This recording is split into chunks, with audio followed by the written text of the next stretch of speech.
urusan itu berkaitan dengan hati, sakit hati, dikhianati, ditelikung, macam-macam lah urusannya, urusan hati, maka itu tidak mudah. Nah sekarang saya akan kasih kepada kita semua 3 tips agar kalau ada orang mengatakan bekas luka itu masih ada. Jadi orang yang pernah disakitin lama gitu, tapi bekas lukanya tidak hilang. Ada di antara kita ini yang ketika memaafkan tidak tulus, sehingga luka itu tidak bisa bekasnya hilang dari hatinya. Nah maka sekarang ada 3 tips dari Al-Quran, dari As-Sunnah. Bagaimana caranya agar ketika kita pernah disakiti oleh orang lain, bagaimana caranya agar kita pernah, ketika kita pernah dizolimi oleh orang lain, bagaimana caranya agar ketika hati kita pernah sakit banget, itu tiba-tiba bisa cair dan seakan-akan dengan orang yang pernah nyakitin kita itu tidak ada masalah sama sekali. Disebutkan di dalam hadis Rasulullah Muhammad sallallahu alaihi wa alihi wa sahbihi wasallam bersabda, "Wa ma zadallahu 'abdan bi'afwin illa 'izza."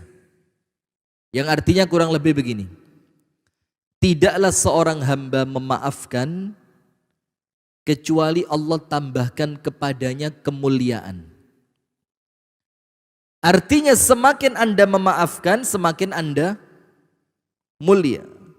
Semakin berat untuk memaafkan dan semakin Anda merasa tidak bisa memaafkan, ternyata Anda ikhtiar, Anda kerja keras, harus dimaafkan. Harus dilupakan, harus diikhlaskan, harus betul-betul membersihkan hati dari apa yang telah dia lakukan kepada saya. Maka apa? Maka semakin berat memaafkannya, dan ketika Anda bisa maka kemuliaannya semakin tinggi. Nah, maka banyak orang-orang yang memang tidak mau mulia. Bukan sekedar tidak mau mulia, tapi memang Allah tidak menjadikan dia pantas jadi orang mulia. Tidak pantas mulia. Terus apa yang terjadi? Akhirnya orang yang tidak pantas mulia ini, orang itu adalah orang yang biasanya gampang menyimpan dendam. Eling terus besalai wong. Tidak pernah lupa kepada kesalahan orang lain. Tidak pernah dia berikhtiar menata hatinya, menata mentalnya, menata pikirannya untuk kemuliaan dirinya. Tidak pernah mikir. Itulah kenapa ketika Al-Imam Qatadah, Imam Qatadah itu ditanya, "Ya Imam, man aktsarun nasi qadran?" Wahai Imam, barang siapakah orang yang paling mulia kedudukannya di sisi Allah? Jadi sama Imam Qatadah itu dijawab, pertanyaannya, siapa sih orang yang kedudukannya itu kadar kemuliaan dia di sisi Allah itu paling tinggi? Siapa? Apa kata Imam Qatadah? Aktsaruhum afwan, yaitu orang yang paling banyak memaafkan. Orang yang paling banyak memaafkan adalah orang yang paling mulia di sisi Allah Subhanahu wa ta'ala. Nah maka apabila kita menginginkan kemuliaan, kita menginginkan kebaikan, kita menginginkan kedudukan tinggi di hadapan Allah, yo pasti kita ini akan Allah beri sarana untuk disakiti orang. Setelah disakiti orang, Allah berikan Anda kemampuan untuk memaafkan. Nah, itu yang pertama. Jadi jangan khawatir. Dengan Anda memaafkan, Anda tidak semakin hina. Nomor 2, bagaimana caranya untuk menghilangkan bekas luka yang masih ada? Perhatikan, kita ini kan semuanya punya dosa. Kita ini kan semuanya punya kesalahan. Kita ini manusia yang tidak pernah luput dari kekhilafan. Bahkan Kuat-kuatnya kita menahan diri, tetap nanti ada waktunya bagaimana kelepasan. Kadang-kadang salah ucap, salah respon, salah sikap yang tidak menjamin orang lain tidak sakit hati. Boleh jadi dengan sesuatu yang tidak kita sengaja, ngomongnya tidak sengaja, ngomongnya itu kelepasan, tapi apa? Tapi bisa jadi itu menyakiti orang lain. Tak kasih contoh. Anda tahu turunnya surah Abasa? Abasa wa tawalla an ja'ahul a'ma wa ma yudrika la'allahu yazzakka aw yadhakkaru fatanfa'ahu dzikra. Siapa Abasa wa tawalla itu siapa? Nabi besar Muhammad sallallahu alaihi wasallam. An ja'ahul a'ma, datang seorang buta kepadanya. Siapa orang buta itu? Abdullah bin Ummi Maktum, muadzinnya Rasulullah kan.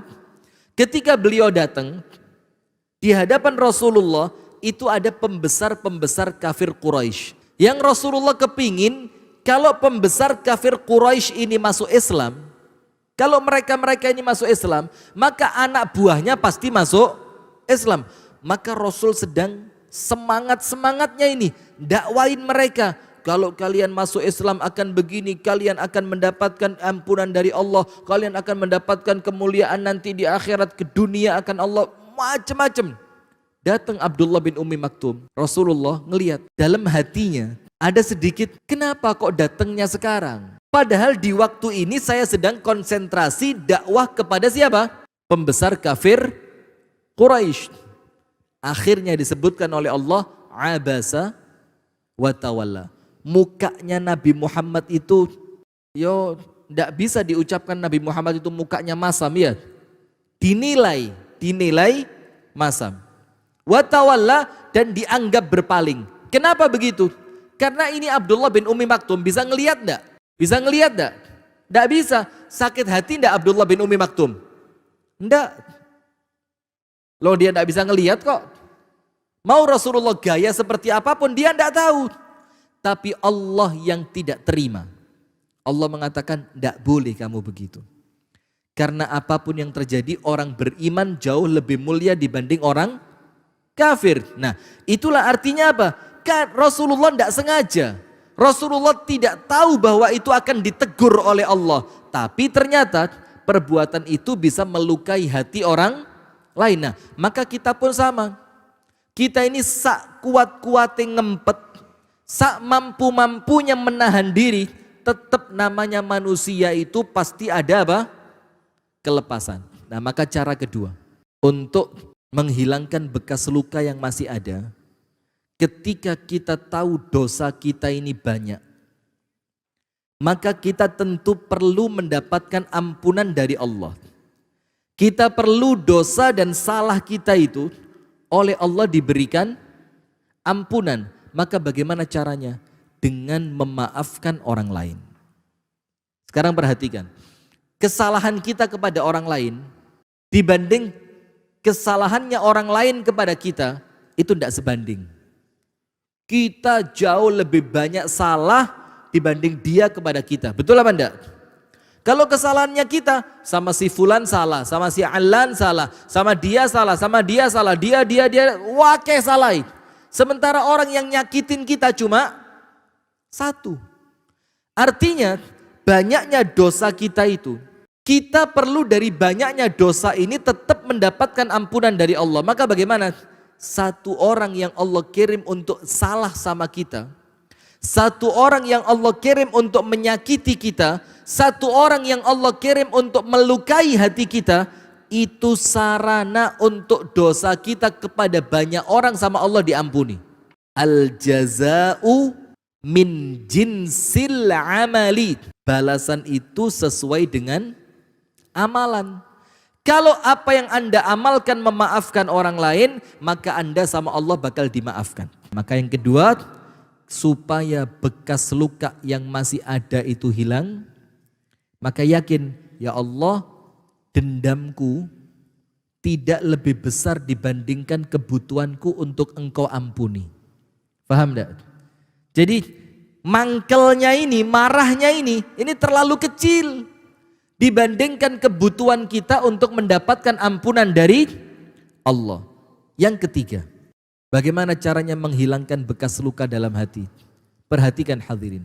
Kita perlu tahu bahwa semua yang dilakukan oleh manusia itu tidak terlepas dari ketetapan takdirnya siapa? Takdirnya siapa? Berarti ketika ada orang jahat sama saya, dia sedang menjalankan perannya dia yang dituliskan oleh Allah, yang itu pun merupakan takdir saya. Faham? Sementara Anda tahu satu hadis qudsi di mana Allah Subhanahu wa taala berfirman, "Man lam yasbir ala balai."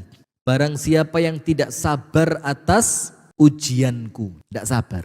Coba angkat tangan yang hidupnya tidak diuji. Tidak ada. Semua orang pasti diuji. Ada yang diuji uang, ada yang diuji kesehatan, ada yang diuji rumah tangga, ada yang diuji dengan anak, ada yang diuji tanpa anak. Semuanya ujian.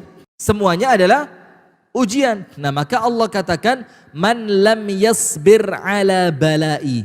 Orang yang tidak sabar ketika aku mengujinya. Walam yarda ala qadha'i, dan dia tidak ridho ketika aku menetapkan qadha, takdir untuknya. Tidak ridho dengan takdirku, kata Allah. Apa yang terjadi?